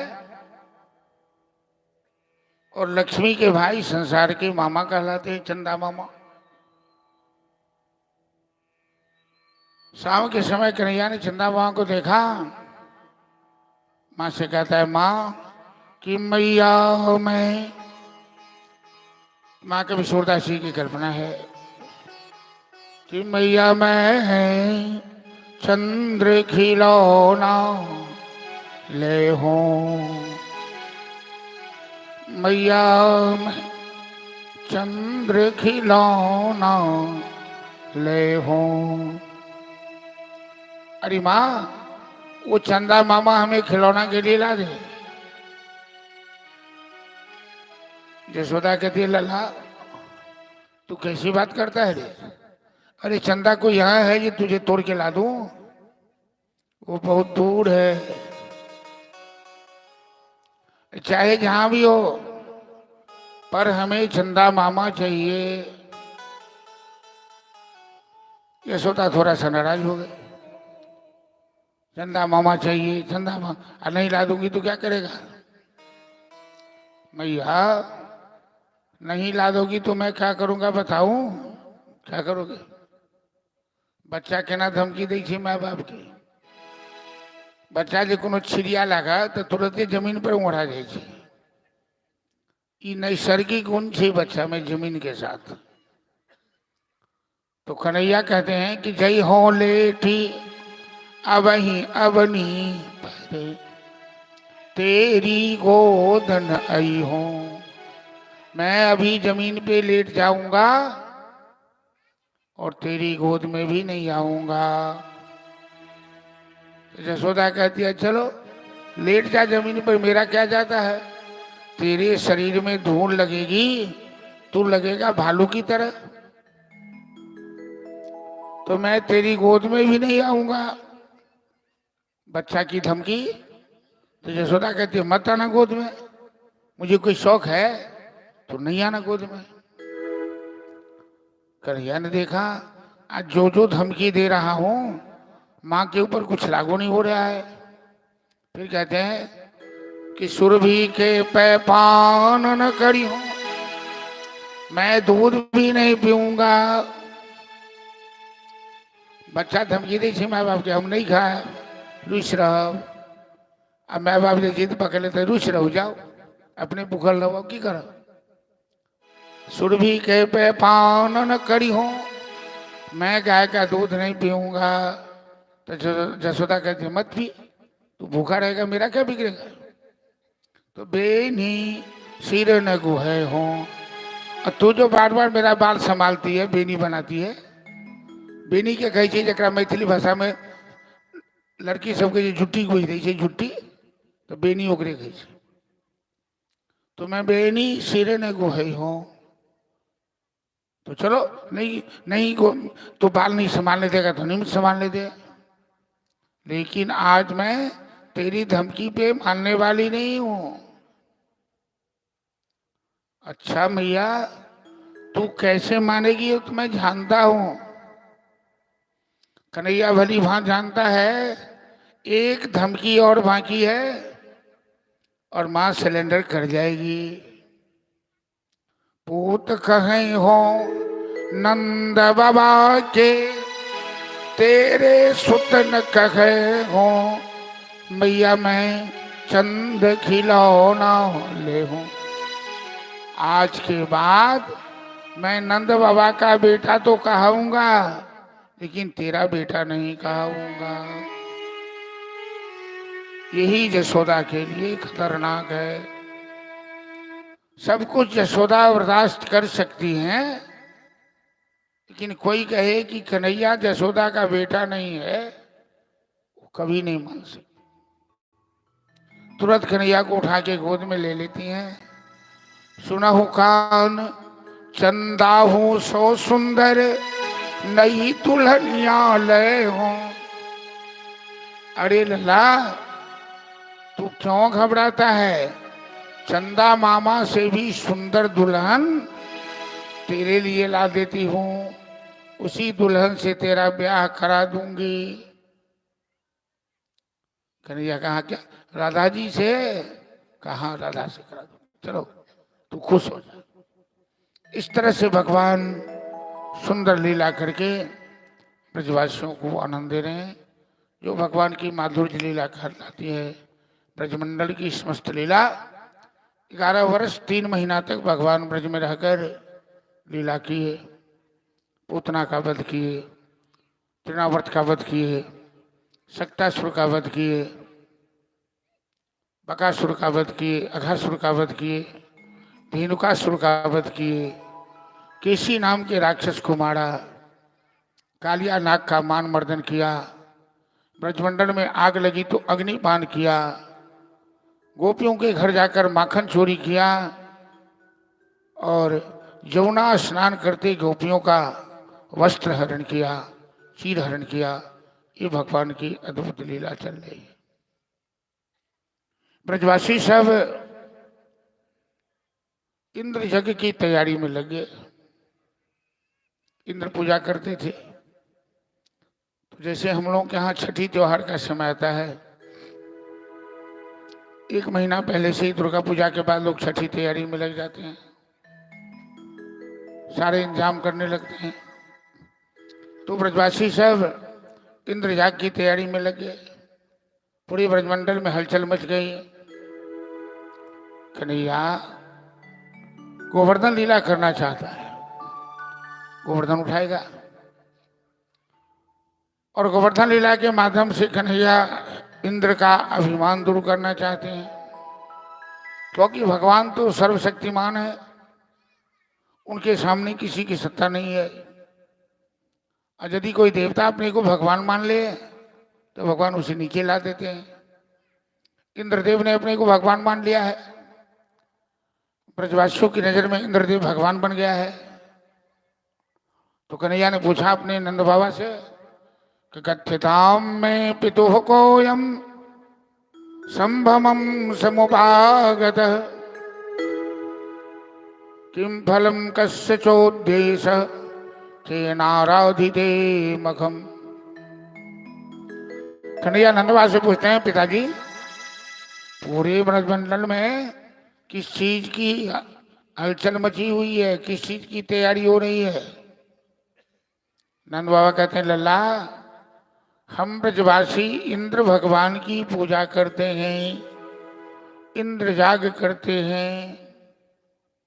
जैसे नंद जी ने कहा इंद्र भगवान, कन्हैया का कान खड़ा हुआ, इंद्र भगवान तो मैं कौन? कन्हैया पूछते हैं बाबा ये इंद्रदेव कौन है? नंदबा कहते बेटा नहीं मालूम, पर्जन्यो भगवान इंद्र मेघास तस आत्मूर्तय। इंद्र भगवान बादलों के राजा हैं।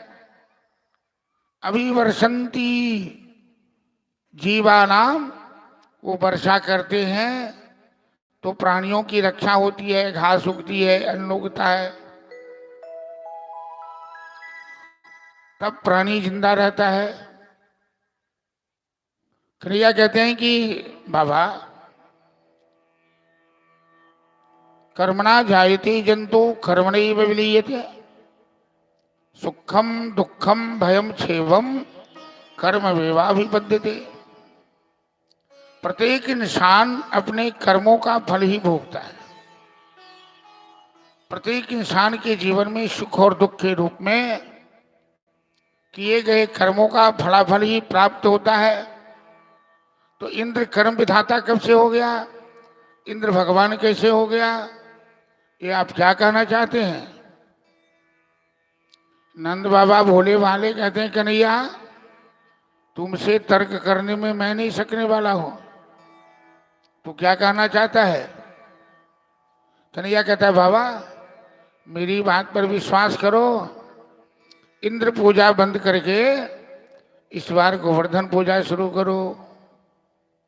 अरे लल्ला ये तुम क्या कह रहा है? गोवर्धन तो पहाड़ है, इंद्र तो देवता है। बाबा गोवर्धन पहाड़ नहीं है, गोवर्धन देव प्रत्यक्ष देवता है। पूजा करके तो देखो, प्रत्यक्ष फल देने वाले हैं गोवर्धन देव। और सही बात है, ये जो गोवर्धन पहाड़ है ये गोलोक से आया हुआ है। ये रामावतार में ही आए धरती पर राम जी की सेवा के लिए।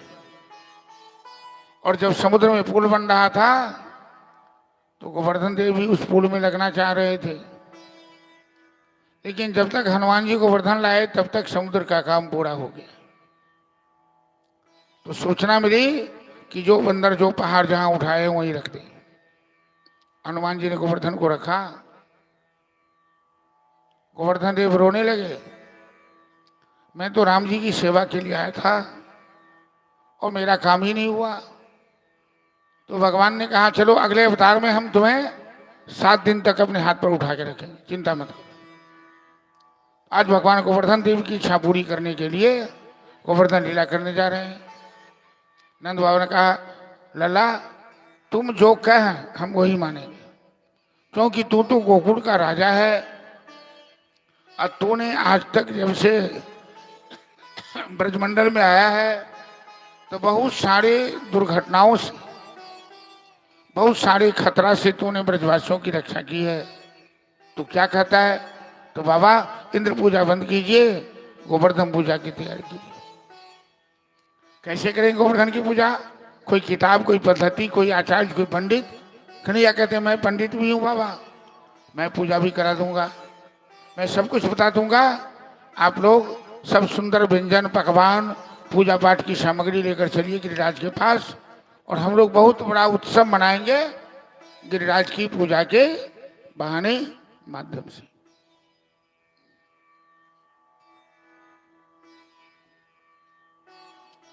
पूरे ब्रजमंडल में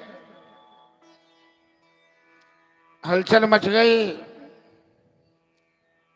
गोवर्धन पूजा की तैयारी शुरू हो गई। सभी ब्रजवासी 84 कोष की ब्रजमंडल है जिसमें नए नए कपड़े, सुंदर व्यंजन पकवान बनाकर बाजे गाजे हाथी घोड़े के साथ अपार संख्या में सब जा रहे हैं गिरिराज के पास। बड़ा उत्सव हो रहा है। एक नया देवता आए हैं, नया देवता की पूजा होगी तो नया में तो किसी चीज की चलती ज्यादा होती है। तो सारे ब्रजवासी बड़ी उमंग में, बड़ी मस्ती में गीत गाते हुए, नाचते हुए गोवर्धन की ओर जा रहे हैं। मैं तो गोवर्धन को जाओ मेरे,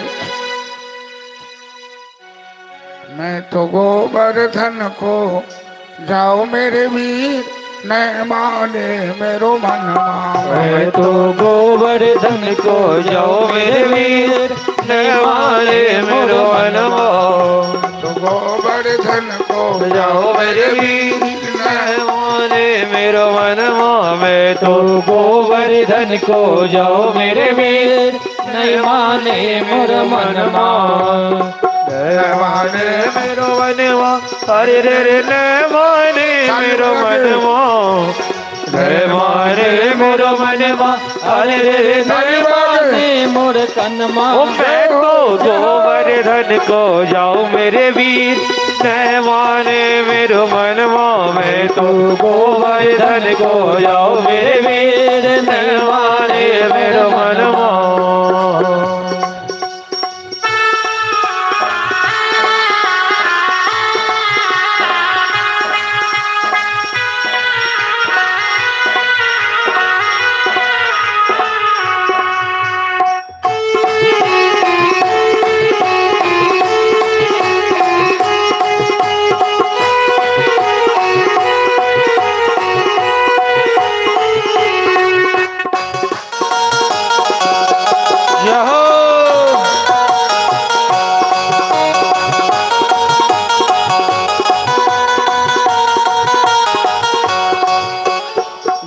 गोवर्धन देव हमारे, गिरि गोवर्धन देव हमारे, सब देवों में है अति न्यारे, सब देवों में है अति न्यारे।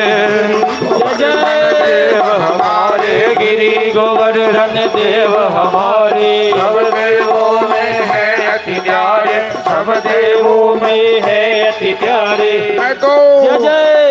मैं तो उनको दर्शन पाऊं मेरे वीर, माने मेरो मनवा, मैं तो उनको दर्शन पाऊं मेरे वीर, न माने मेरो मनवा, मैं तो गोवर्धन को जाऊं मेरे वीर, न माने मेरो मनवा, मैं तो गोवर्धन को जाऊं मेरे वीर, न माने मेरो मनवा।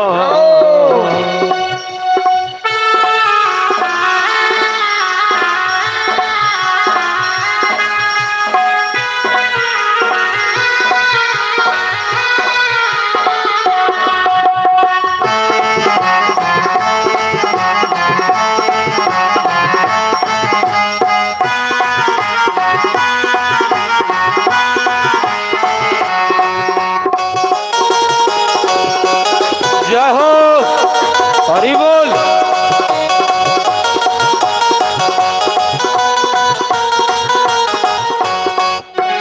सात कोस की करी प्रकरमा, सात कोस की करी प्रकरमा, सात शेर की करी अढ़ैया, सात शेर की चरी अढ़ैया, सात कोस की करी प्रकरमा, सात कोस की करी प्रकरमा, सात शेर की करी अढ़ैया, सात शेर की चरी अढ़ैया। मैं तो चकलेश्वर को जाओ मेरे वीर, मारे मेरा मनवा, मैं तो चकलेश्वर को जाओ मेरे वीर, नहीं माने मेरा मनवा, मैं तो गोवर्धन को जाओ मेरे वीर, नहीं माने मेरा मनवा, मैं तो गोवर्धन को जाओ मेरे वीर, नहीं माने मेरा मनवा।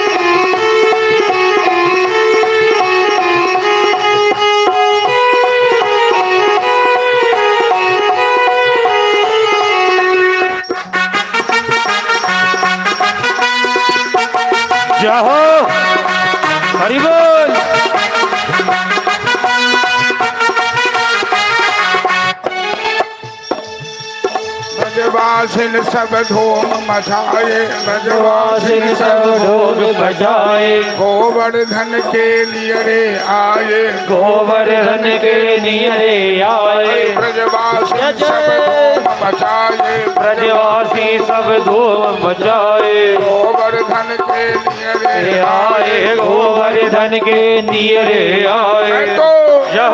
तो ताल में ताल लगाओ मेरे वीर, नैवाने मेरो मनवा, मैं तो ताल में ताल लगाओ मेरे वीर, नैवाने मेरो मनवा, मैं तो गोवर्धन को जाओ मेरे वीर, नैवाने मेरो मनवा, मैं तो गोवर्धन को जाओ मेरे वीर, नैवाने मेरो मनवा।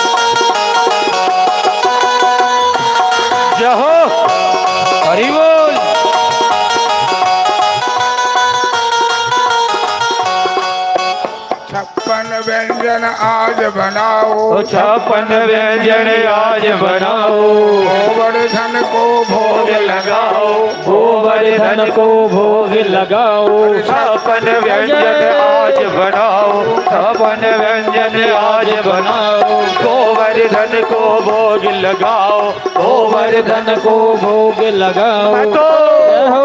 तो मानसी गंगा नहाओ मेरे वीर, नैवाने मेरो मनवा, मैं तो मानसी गंगा नहाऊं मेरे वीर, नैवाने मेरो मनवा, मैं तो गोवर्धन को जाऊं मेरे वीर, नैवाने मेरो मनवा, मैं तो गोवर्धन को जाऊं मेरे वीर, नैवाने मेरो मनवा, नैवाने मेरो मनवा, अरे रे रे नैवाने मेरो मनवा, नैवाने मेरो मनवा, अरे रे रे नैवाने मोर मनवा, मैं तो गोवर्धन को जाऊं मेरे वीर, नैवाने मेरो मनवा, मैं तो गोवर्धन को जाऊं मेरे वीर, नैवाने मेरो मनवा, मैं तो गोवर्धन को जाऊं मेरे वीर, नैवाने मेरो मनवा, मैं तो गोवर्धन को जाऊं मेरे वीर, नैवाने मेरो मनवा, मैं तो गोवर्धन को जाऊं मेरे वीर, नैवाने मेरो मनवा, मैं तो गोवर्धन को जाऊं मेरे वीर, नैवाने मेरो मनवा। गिरिराज महाराज की जय। लाखों संख्या में ब्रजवासी ग्वाल बाल गाय बछड़े के साथ गोवर्धन के पास आए। नंद बाबा ने कहा, बेटा पूजा कैसे होगी? कन्हैया कहते पहले गिरिराज का अभिषेक होगा। अभिषेक मतलब स्नान। किसी भी देवता की पूजा करते हैं तो सबसे पहले उन्हें स्नान कराते हैं। एतानी पाद अर्घ स्नानी। ग्वाल बाल सब जमुना जी से पानी लाना शुरू किया, लेकिन जमुना जी थोड़ी दूर पर बह रही है, गोवर्धन देव थोड़ी दूर पर हैं। पानी लाते लाते थक गए ग्वाल बाल, सब हाँपने लगे। कन्हैया कितना बड़ा ही देवता है, इसके नहाने में कितने जल लगेंगे पता नहीं। हमारे बाप दादा कोई बुर्बक थोड़े थे कि मंदिर में छोटी छोटी मूर्ति रखते थे। छोटी मूर्ति रखो, 1 लोटा पानी में स्नान करा दो, 100 ग्राम गुल्ली मिश्री खिला दो तो भगवान का पेट भर जाएगा। ये तो 7 कोस का देवता है, 7 कोस का पहाड़ है। हम लोग तो पानी लाते लाते ही परेशान हो जाएंगे। अब हम नहीं पानी ला सकते। सीधे साधे ग्वाल बाल। कन्हैया हंसने लगा, अरे मेरे मित्रों, मेरे गोवर्धन देव बड़े दयालु हैं, अभी चमत्कार करेंगे, तुम लोग चिंता मत करो। और भगवान हाथ जोड़कर प्रार्थना करने लगे, जय हो गिरिराज महाराज की, कोई चमत्कार करो, मेरे ग्वाल बाल सब थक गए हैं। आप अपने चरण से गंगा जी को प्रकट कर दो। भगवान की लीला बड़ी अद्भुत लीला है। गंगा मैया भगवान के चरण से निकली हैं। ये गोवर्धन भी तो स्वयं भगवान ही है। उनके चरण से बीचों बीच मानसी गंगा की धारा प्रकट हो जाती है। और जैसे ही मानसी गंगा की धारा प्रकट हुई, सभी ग्वाल बाल उछलने लगे। कन्हैया तो चमत्कार हो गया, चमत्कार हो गया।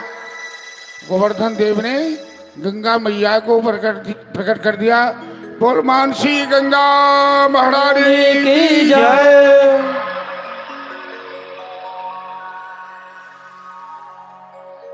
सभी ग्वाल बाल मस्ती में उछलने लगे। गंगा स्नान किया और गंगाजल लेकर गिरिराज महाराज का अभिषेक किया। फिर फूल चंदनादि लेकर उनकी पूजा शुरू हुई। बड़े मस्ती में, उत्साह उमंग में हैं ये ब्रजवासी सब। आज सबसे पहली बात तो ये है, इनके बीच कन्हैया है। कन्हैया गोकुल का राजा है। कन्हैया ग्वाल बालों का सरदार है। और ये ऐसा सरदार है कि समस्त ब्रह्मांड का सरदार है। इसके सामने किसी का कुछ चलने वाला नहीं है। तो ग्वाल बाल भोले भाले, उनको विश्वास है कि जहाँ कन्हैया है वहाँ किसी प्रकार का कष्ट नहीं हो सकता। इसलिए सभी मस्ती मौज कर रहे हैं। अंत में गिरिराज महाराज का भोग लगना शुरू हुआ। तो जितने ग्वाल बाल सब अपने अपने घर से लाए हैं, थाल के थाल, चंगेरा के चंगेरा, व्यंजन पकवान, सब गिरिराज महाराज को भोग लग रहा है। वो सब गट किए जा रहे हैं। 7 कोस का पहाड़ है गोवर्धन। 7 कोस मतलब 21 किलोमीटर। खाने लगे। बोले भाले ग्वाल बाल से कहने लगा, कन्हैया अरे तेरा ऐसा देवता पेटू है, ये सब खा जाएगा, हम लोगों के लिए कुछ नहीं छोड़ेगा। हमारा सबके ओहिठाम छठी पूजा होइ छै। तो छठी पूजा में संझुका अर्घ जाइ छी, राणा मैया के देखा कर लबै छी। फिर भिनसर में वह अर्घ देखाबै छी। आ यदि राणा मैया सबटा अर्घ खा गेलखिन घाटे पर, तो पबनैतिन सब की करथिन, मुँह तकैत रहथिन ने। लेकिन राणा मैया खाइते नहीं छथिन। आ पबनैतिन बेचारी सब सबसे कठिन पावन छठिए होइए ने। आइ के